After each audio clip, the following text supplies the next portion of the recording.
सुधाकर सिंह जी नीतीश जी पर नहीं बोल रहे हैं, सुधाकर सिंह जी अपने पिता जगदा बाबू को चैलेंज कर रहे हैं। बीजेपी तो घर तोड़वा पार्टी है, ये दल तोड़वा पार्टी है। आप शिवसेना को देख ही लिए, जिस शिवसेना का था और ठाकरे परिवार को उसी को साइड कर दिया गया। अगर कुशवाहा जी जैसा शुभचिंतक मिले तो कोई दुश्मन की जरूरत नहीं है। मंत्री जी तो बहाना है, असल निशाना जगदा बाबू हैं। सुधाकर सिंह का इसीलिए ना तो मीडिया या कोई भी तवज्जो दे रहा है कि वो जगदा बाबू के लड़के हैं। राइस मिल घोटाला तो करवे किए हैं, सुशील मोदी के आपके जेल में जाकर के मिलवे किए हैं, लेकिन उसके बाद आपका क्या स्थिति होगा, कहीं के नहीं रहिएगा। बहुत नमस्कार, आप देख रहे हैं ब्रेकिंग बिहार। आज की सबसे बड़ी खबर जो है कि एक बार फिर से सुधाकर सिंह ने मुख्यमंत्री नीतीश कुमार पर सीधा हमला बोला है। यहां तक कि मुख्यमंत्री नीतीश कुमार को चुनाव लड़ने की भी बात कर दी है, चुनौती दे दी है। जब क्या बोलेंगे जदयू के लोग, जब अंदर के ही लोग इस प्रकार से मुख्यमंत्री को चुनौती दे रहे हैं तो हर बात में बीजेपी को दोष देने वाली जदयू इस विषय पर क्या कहती है। हमारे साथ जदयू के बिहार के प्रदेश सचिव राजेश तिवारी हैं। राजेश तिवारी जी, क्या सुधाकर सिंह मामले में भी आप लोग कहेंगे कि बीजेपी ही सब करवा रही है? देखिए, बीजेपी की तो बात है ही है, लेकिन हकीकत क्या है ना कि सुधाकर सिंह जी नीतीश जी पर नहीं बोल रहे हैं, सुधाकर सिंह जी अपने पिता जगदा बाबू को चैलेंज कर रहे हैं। क्योंकि सुधाकर उनको ये है कि किसी तरह से अपने पिताजी से की छवि से हम मुक्त हों। पहली बार विधायक बने, रामगढ़ से विधायक बने और पहली बार ही सुधाकर बाबू को जो है मंत्री बना दिया गया। क्यों बनाया गया? क्योंकि उनके पिता जगदा बाबू हैं। जगदा बाबू जो प्रख्यात समाजवादी नेता हैं, 74 के आंदोलन के उपज के हुए हैं, स्पष्टवादी हैं, स्पष्टवादी रहे हैं। और सुधाकर सिंह जिस तरह से महत्वाकांक्षी, आपको मालूम है कि 2010 में इन्होंने बीजेपी में चले गए, बीजेपी में जाकर के बीजेपी से चुनाव भी लड़े, बुरी तरह से हारे। उसके बाद उन्हें बीजेपी रहते जिस तरह से इन्होंने घोटाला किया। और सबसे बड़ा बात है, जो किसान के आंदोलन की ये बात करते, कृषि की बात करते, कैसे ये चोर मचाए सो इनके मुंह से निकलता कैसे, ये निर्लजता के हद होता है। जो आदमी खुद किसानों का अन्न मार लिया हो, उसके मामले में वो जेल का सजा काट चुका है, अभी तक कोर्ट में न्यायालय में चल रहा है। को आप लोगों ने मंत्री को बनाया? मंत्री बनाया, लेकिन जैसे आया संज्ञान में उसके बाद तुरंत उनको हटा दिया गया और उसी का वो खींच है जिस प्रकार से कार्तिकेय सिंह का बात सामने आया, हटा दिया गया। और देखिए, उनका लड़ाई वो चाहते हैं, लेकिन वो इस जन्म में नहीं, वो 7 जन्म में भी जगदा बाबू का रिकॉर्ड नहीं तोड़ सकते, जगदा बाबू जैसा नहीं बन सकते हैं। और आप बीजेपी का जहाँ तक बात है, देखिए ये हकीकत ये है कि बीजेपी तो घर तोड़वा पार्टी है, ये दल तोड़वा पार्टी है। आप शिवसेना को देख ही लिए, जिस शिवसेना का था और ठाकरे परिवार को उसी को साइड कर दिया गया। आप लोग तो आरोप लगाते हैं कि आज जो आपकी स्थिति और वही है। और आज देखिए, उनको जिस तरह से बीजेपी प्रलोभन दे दिया है बक्सर का चुनाव लड़ने को, जहां तक सुना जा रहा है लोकसभा का चुनाव लड़ने के, अब उसमें वो बेचैन है कि किस तरह से हम बने। लेकिन देखिए, उनके भाई हमारे जदयू में है, कितना शांत स्वभाव से, कितने अच्छे तरह से राजनीति करते हैं और रियल में उत्तराधिकारी जो जगदा बाबू का राजनीतिक विरासत का है वो है।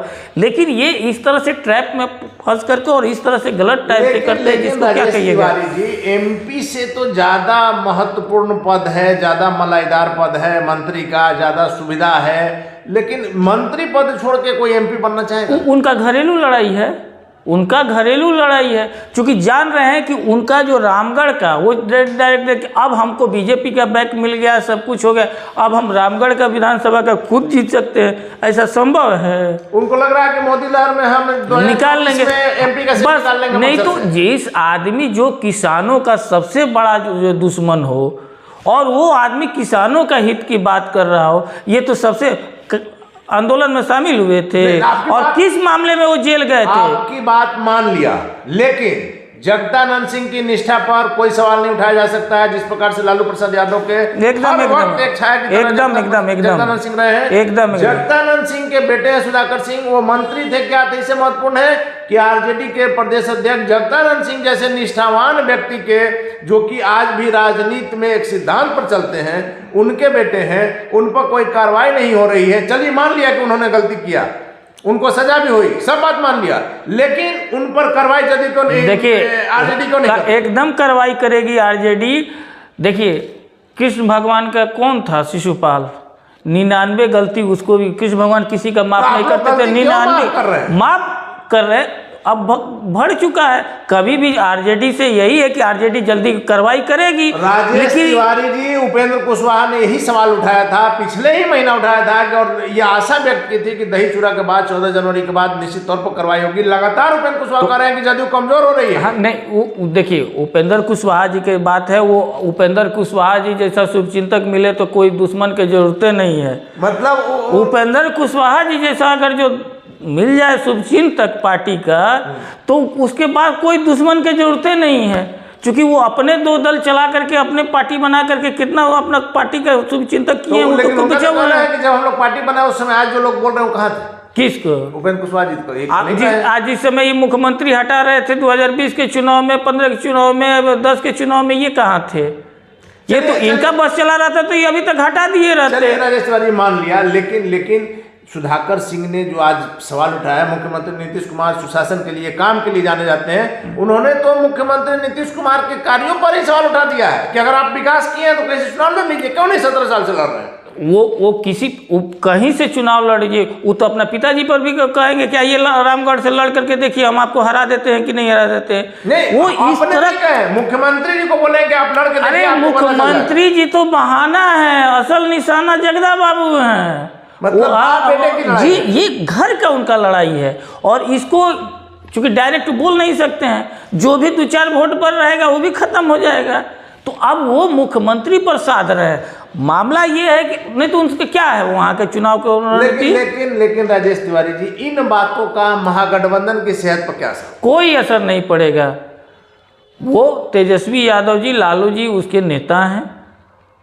गठबंधन 2 दलों के बीच में है, महागठबंधन बना हुआ है। उसमें सुधाकर सिंह का इसीलिए ना तो मीडिया या कोई भी तवज्जो दे रहा है कि वो जगदा बाबू के लड़के हैं। बाकी क्या है वो, क्या उनका योगदान है? वो अपने बल पर जीते हैं। कोई भी जान रहा है कि वो अपने बल पर लड़े तो आज 2 वो वोट नहीं मिलेगा। वो जो भी जीते हैं वो जगदा बाबू के भरोसे जीते हुए हैं। तो आज भी उनका पहचान जो है और जगदा बाबू का ही रहेगा। उस तरह से हट जाने के बाद उनका जो राजनीतिक स्थिति है, और हम तो यही कहेंगे कि अरे सुधाकर बाबू, आप बीजेपी के ट्रैप में मत आइए। देख रहे हैं ना आरसीपी सिंह का क्या हाल हो गया है, न घर के न घाट की स्थिति हो गया है। जो गिरजा धाम में बैठ करके राम राम जप रहे हैं। आप जिस दिन हट जाइएगा ना, और हटा दिए जाइएगा, उसके बाद आपको आटा चावल का पता चल जाएगा। इस तरह से राइस मिल घोटाला तो करवे किए हैं, सुशील मोदी के आपके जेल में जा कर के मिलवे किए हैं, लेकिन उसके बाद आपका क्या स्थिति होगा, कहीं के नहीं रहिएगा। बहुत दिन से प्रयास कर रहे थे, पहला बार जो है कम से कम मुकुट पहने हुए हैं, अब भी जो है आप छटपटा रहे हैं। उसके बाद जब खत्म हो जाएगा उसके बाद पता चल जाएगा। चुनाव में जाएंगे तब उनको आटा दाल का भाव पता चल जाएगा, क्योंकि वो जान रहे हैं जिस इशू पर। देखिए, वो आदमी सिर्फ किसी भी स्थिति में बिहार सरकार और नीतीश जी जितना किसानों के लिए हितैषी काम किए हैं। आंदोलन हो रहा था, हम लोग जो बीजेपी एनडीए में गए थे, उसके बाद भी बिहार के किसान किस तरह से नीतीश जी के साथ रहा है। 65 पैसा पर यूनिट है, सरकार खरीद रही है। समाधान यात्रा में कई जगह मुख्यमंत्री जी का देखिए, वो विरोध होता है, वो राजनीतिक प्रयोजक रहा है। लेकिन जिस तरह से समर्थन मिला है, अगर जो 95% समर्थन मिला है और 5% अगर कुछ लोग विरोध कर रहे हैं, और किस पे, जैसे औरंगाबाद में हुआ क्या, तो कुछ गार्ड सब जो है नहीं मिलने दिया, इसलिए विरोध हुआ। तो वो कुछ प्रशासनिक स्तर पर फॉल्ट हुआ। नीतीश जी का छवि से उसके का जलवा अभी बिहार में बरकरार है एकदम। इनसे अच्छा कौन है, इनसे अच्छा काम करने वाला कौन है, और किसान के हितैषी कौन है? ये लोग तो एकदम जो है वो खाल ओढ़े हुए हैं किसानों के, किसानों के किसान हितैषी हैं। ये तो खुद अपना हितैषी हैं, जो खुद जेल जा चुका है, खुद किसानों के लिए कोई किसानों के हित के लड़ाई होकर के जेल गए हैं। ये तो किसानों के जो है राइस चावल खा गए, आटा मिल खा गए, वो राइस मिल चला कर खा गए, उसके में जेल में गए हैं। चलिए राजेश तिवारी जी, आखिरी सवाल है कि क्या आप लोग इंतजार करेंगे सुधाकर सिंह पर कार्रवाई की, या जदयू इसी तरह से सुनते रहेगी? सुनने की कोई बात नहीं है। ये महागठबंधन अपने स्तर से, शीर्ष नेतृत्व अपने स्तर से देख रहा है, और हम लोगों का आशा है कि राजद के शीर्ष नेतृत्व जो है जल्दी। पहले कहा था तिवारी जी कि ये बीजेपी की भाषा बोल रहे हैं, और हमारे और लालू जी के अलावा किसी को बोलने का नहीं है। तो सही बात है। वो खुद बोल चुके हैं, उसके बाद भी अगर ये बोल रहे हैं तो इसका मतलब ये क्या है? से क्यों नहीं निकाल रहे किसको? सुधाकर जी? जो उचित समय आने दीजिए, आप समय आएगा उसके बाद तुरंत कर, उनका नोटिस हो गया, नोटिस का वो अपना जवाब दे चुके, जवाब दे दिए हैं। अब इस पर जल्द ही जो है हमको जहाँ तक आशा है कि जल्द ही राजद का शीर्ष नेतृत्व जो है इस पर निर्णय लेगा। नहीं लिया तब? नहीं, निर्णय तो लेना ही पड़ेगा, ऐसा तो थोड़े है कि निर्णय नहीं लेगा। तो नहीं लेगा तो फिर आप नहीं लेने का, देखिए वो तो भविष्य के गर्भ में है, लेकिन जहाँ तक बात है कि एकदम 100% एकदम विश्वास है, चूंकि गठबंधन विश्वास पर चलता है, एक कॉमन मिनिमम प्रोग्राम पर चलता है, और जो भी है सरकार एकदम अच्छी तरह से, और ये इस तरह से कुछ जो बीजेपी अपना ट्रैप में लेकर के कर रही है कुछ इस तरह, तो वो लोग तो जितना है वो खत्म हो जाएंगे लोग उसके। चलिए धन्यवाद आपका। तो थे हमारे साथ जदयू के बिहार के प्रदेश सचिव राजेश तिवारी, जिनका साफ तौर पर कहना है कि जगदानंद के पुत्र सुधाकर सिंह, जो उनकी अपनी पहचान कुछ नहीं है, जगता बाबू के कारण उनकी पहचान है, और किसानों के लिए नहीं, अपने लिए बक्सर की सीट बीजेपी से लड़ने के लिए उनका यह सारा तामझाम है। साथ ही साथ इनका यह साफ तौर पर कहना है कि निश्चित तौर पर उनको समय दिया गया। आरजेडी ने भी कहा है कि कार्रवाई होगी, और कार्रवाई का इंतजार जदयू भी कर रहा है, और इन्हें पूरा विश्वास है, चूंकि गठबंधन जो है वो विश्वास पर चलता है, और निश्चित तौर पर सुधाकर सिंह पर कार्रवाई होगी। फिलहाल आप बने रहे ब्रेकिंग न्यूज़।